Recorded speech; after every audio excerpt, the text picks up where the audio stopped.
You may not know it, but you've been doing it all wrong when it comes to ChatGPT, especially the free version. As we all know, ChatGPT and other companies like it wants to make a lot of money, but you want to make a lot of money too. And it is relatively easy with ChatGPT if you follow the steps that we're going to talk about today, because today we're going to showcase to you how you've been doing it all wrong with ChatGPT when it comes to developing products, developing objects to bring to forth into reality. We're going to showcase to you easy steps for development when it comes to HTML, CSS, and JavaScript in order to develop applications, websites, and so much more. And we're also going to showcase to you, more importantly, how to advertise these things so that they make money. I am your host, Sean Poindexter, here at Note to Self, a show where we prototypically use AI tools in order to facilitate the creation and maintaining of AI-supported workflows. And today, as a person who's been using ChatGPT for over 2 years now, and as an individual who has actually begun making money from ChatGPT by developing applications and writing books, I can assure you that these methods that I'm going to talk about today are going to actually get you paid. So without further ado, let's get right into the minutia of what is crucial to understand and why it occurs. In ChatGPT, I have been using the free version to make the money. And when it comes to the free version has limited space allocated towards you. And what I mean is not necessarily just about the memory of it, but how many times you can call upon a request using your free version of ChatGPT, where it is aligned in the algorithm, more specifically in the queue when other people are using ChatGPT, because many people are using ChatGPT day to day, hour by hour, minute to minute, in order to facilitate the creation of items. This individual here is actually using ChatGPT in order to create a six-figure business. And so far, they've had ChatGPT assist them in creating a little product that actually looks like it could be delicious and nutritious and help with fitness. That is the niche that they decided to go about going into. So do understand that you're not the only one doing things with ChatGPT. And that means that more people can end up getting higher in the queue than you, especially those paid members. With that being said, it means that if you have a project, as your project grows, as your project expands, ChatGPT is going to have more difficulty. Even if you completely clean out the memory section of ChatGPT, to me, it doesn't seem like ChatGPT actually adheres to the laws of that memory. Or you can end up filling up that memory relatively quickly and end up not getting the results that you want. So in order to actually properly use ChatGPT to develop things, especially when it comes to the realm of coding, we need to think about things in this manner. If you want to create with ChatGPT, you have to know more than ChatGPT. If you don't know more than ChatGPT, it's going to make everything incorrectly. It's going to make amendments that you won't really understand why it's making those amendments. And most importantly, it's going to mess up what you already have pre-established. I am working on an application known as Vocal Vertia. And in that application, there are elements. Everything is modular when it comes to coding. Everything is linear when it comes to coding. In order for these other things to occur, these things have to occur and create something for me to work with.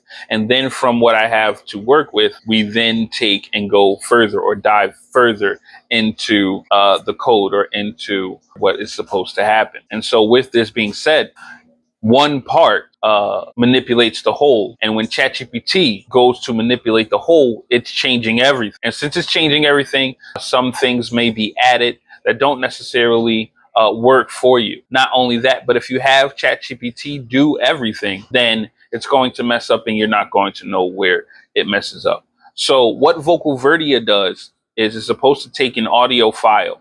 From that audio file, it's supposed to be able to recognize distinct voices within the audio file and split the distinct voices into their own separate audio files, which then it places those voices into folders so that you can download them independently of each other and manipulate the audio or use the audio to your discretion. This is hard. This is very difficult for ChatGPT to do all in one go. So the solution I suggest And the solution is also the approach that you should use for developing any other application or any other software or any other program or any other dynamic or any other service. You should have ChatGPT do it in small segments, because the goal of having it do it in these small segments is so that you actually understand better than your current rendition or your current edition of ChatGPT. So, for example, since I want the audio file to be manipulated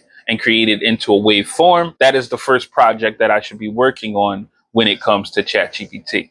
That project, which will be project number 1, will cut an audio file into segments based on silent. Okay, that's what I need. That's the first project I need. The reason why is because you can always add these modular parts into the rest of the project later on, or into one big project later on. But you need all these nano or micro projects in order to actually properly create what it is that you're trying to make. Next will be project number 2. Project number 2, another nano project, will create a waveform from an audio file. That is all. So any audio file you add to it, it will create a waveform, and you will be able to see it in its waveform.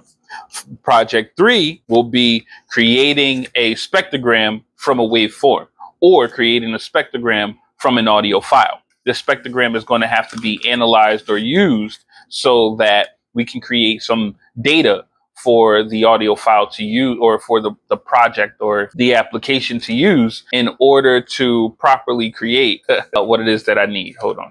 Then project 4. Project 4 will be now I need to gives a numerical value. That's what I wrote. Gives a numerical value between 0 to 1 to a spectrogram based on how closely that spectrogram's imprint matches other spectrograms imprint. This is going to be utilized to create a vocal blueprint eventually. Okay. From there, I'll be able to put together all of these projects. That's not. There's more projects. How to put, or how to place these, create another audio file from these segments, and tons more. Okay, tons more. So that's how you're going to create the small version of these projects, or the small projects that will allow you to build upon, or allow you a baseline to build upon, in order to actually be able to create the bigger project. And the reason why you're going to need this is because eventually you're going to have that big project that you're working on.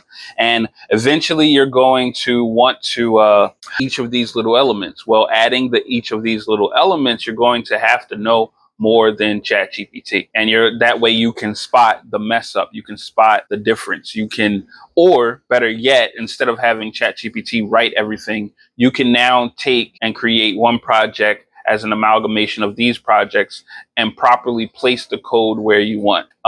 Furthermore, before actually diving into the project, you know exactly how you want it to look for your audience, for the people who's going to be using it. So this means that you should probably work on look. You should probably work on user interface before you actually dive into the code of the project. Because number one, the user interface actually assists you in staying motivated to work on the project, but also the user interface keeps your users entertained. It keeps your users interested when you begin working on the project. Furthermore, even furthermore, the look and feel of your object, or the look and feel of your application, is really going to help determine how well you can advertise that application. It is important that you definitely work on how your project looks, or how your application looks, before you actually dive into the programmatic nature of how it's supposed to work. Now, let's move on to advertising. When it comes to advertising, if you want to have a better time with advertising, what you're going to need to do